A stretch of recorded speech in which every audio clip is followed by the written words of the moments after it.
అధ్యక్షుడు, సభాధ్యక్షురాలు, అధ్యాపకురాలు, కవయిత్రి డాక్టర్ అడవాల సుజాత గారు కార్యక్రమానికి కవికుల పోషకుడు అని పిలుస్తాను. సాధారణంగా పాలకుడు, పాలనాధికారి అంటారు. నేనేమంటానంటే కవికుల పాలనాధికారి మా గౌరవనీయులు ఎన్ని ఒత్తిడిలలో ఉన్నా మన కోసం సమయాన్ని ఇచ్చి ఆదరించేటువంటి గొప్ప సహృదయులు శ్రీ శ్యాంప్రసాద్ లాల్ గారు, కేంద్ర సాహిత్య అకాడమీ పురస్కార గ్రహీత, బాల సాహిత్యాన్ని బహుభాషల నుంచి తెలుగులోకి అందజేస్తూ వర్ధిల్లజేస్తున్న డాక్టర్ పట్టుపాక మోహన్,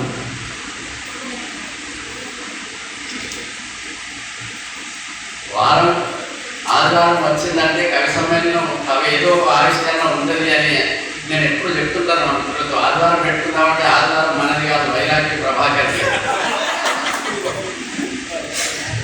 అట్లాంటి వైరాగ్య ప్రభాకర్ గారు సాహితీ గౌతమి అధ్యక్షుడు, జాతీయ సాహిత్య పరిషత్ ప్రధాన కార్యదర్శి, మా అనంతపురం పద్మశ్రీ ఇంతకుముందు చెప్పినట్టుగా వ్యాఖ్యాన చతురాననుడు అనాలి. 2 భాషలు పండితుడే కనుక చతురాననుడు వరవచ్చు నంది శ్రీనివాస్ గారు, జాతీయ సాహిత్య పరిషత్ అధ్యక్షుడు, పాఠ్య పుస్తకాల రచయిత, మంచి వక్త, నిష్ఠగల కార్యకర్త మా గాజుల రవీంద్ర గారు. నిన్న కూడా కోట్ల నరసింహపల్లె శతకాన్ని గురించి చాలా గొప్ప విశ్లేషణాత్మకమైన ప్రసంగం చేసిన గాజుల రవీంద్ర గారు, ప్రధానాచార్యుడు కలవకుంట్ల రామకృష్ణ గారు. 1 నిమిషం అంటే 8 నిమిషాలు క్షమించాలి. బొమ్మగంటి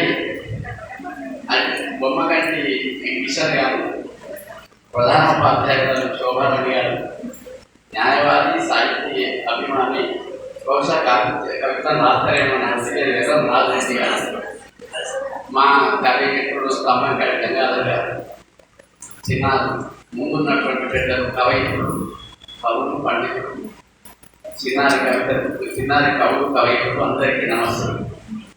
శ్రీరామచంద్రునకు, సీతారామకు, లక్ష్మణునకు తన మగినెప్పుడు శ్రీరాముడు సలచడి హనుమకు శ్రీరామానుజకునకు చేతు నమస్సు. రాముని గురించి నేనేం మాట్లాడను, ఎందుకంటే అంత మాట్లాడే శక్తి నాకు లేదు.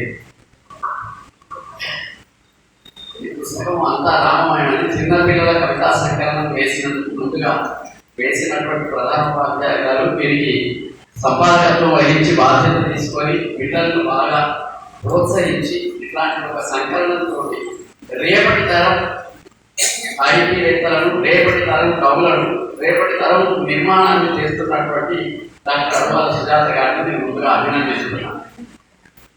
పిల్లలందరినీ కూడా నేను ఆశీర్వదిస్తున్నాను. వచ్చిన మాటలతో, తోచిన ఊహతో వాళ్ళు కవిత్వం రాస్తారు. మన చిన్నతనంలో కూడా పాటలు వినేవాళ్ళు. ఇందులో ఒక పాట ఉన్నది, ఎండలు కొట్టేందుకు, మబ్బులు పట్టేటందుకు, మబ్బులు పట్టేందుకు, వానలు కురిసేటందుకు, వానలు కురిసేందుకు, పంటలు పండేటందుకు, పంటలు పండేందుకు, మనం బ్రతికేటందుకు, మనం బ్రతికేందుకు, రాములు కురిసేటందుకు అని ఒక కవిత రాసింది అమ్మాయి. అంటే ఇది చదివితే మన చిన్నప్పుడు చదువుకున్న పాట జ్ఞాపకం వస్తుంది. కోతులు పుట్టేందుకు, బొమ్మలు తీర్చేటందుకు, రథం కట్టేటందుకు, రాముడు ఎక్కేటందుకు, రాజ్యమేలేటందుకు, ప్రజలు బతికేటందుకు అని అప్పుడు చదువుకునేవాళ్ళు. చిన్నపిల్లలకు వాళ్ళకు వచ్చినటువంటి ఇప్పుడు అంత ఇంగ్లీష్ రైమ్స్ చాలా వచ్చి తెలుగు పదాల పొందిక కానీ, తెలుగు పదాల వాడుక కానీ, తెలుగు పదాల ఉచ్చారణ కానీ వాళ్ళు కోల్పోతున్నారు. అట్లాంటి దశలకి తెలుగు పదాలు కూడా ఎంత అందంగా ఒరుగుతాయి, ఎంత అందంగా ఉంటాయి అని ప్రశ్నల సమాధానాల రూపాల్లో చెప్తున్నారు.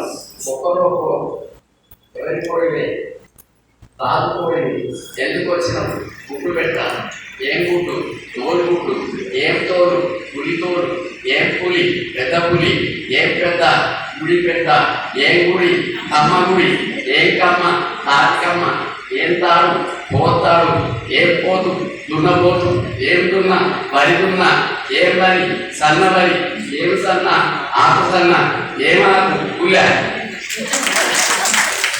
అంటే ఇట్లా పదాలను ఎట్లా మనం ప్రశ్నలు జవాబుల రూపంలో ఎట్లా మనం చిన్నపిల్లలప్పుడు నేర్చుకునేటువంటి ఇట్లా పదాలు పాటలు నేర్పిస్తూ పిల్లలందరికీ రాముని పట్ల రుచి చూపించడం, రాముని భక్తి పట్ల చూపించడం నేర్పించినటువంటి వారిని రాసినటువంటి చిన్నపిల్లల్ని కూడా నేను అభినందిస్తూ ఆశీర్వదిస్తూ రామాయణ కల్పవృక్షంలో ఒక పద్యం ఒక మాట చెప్పి ముగిస్తా.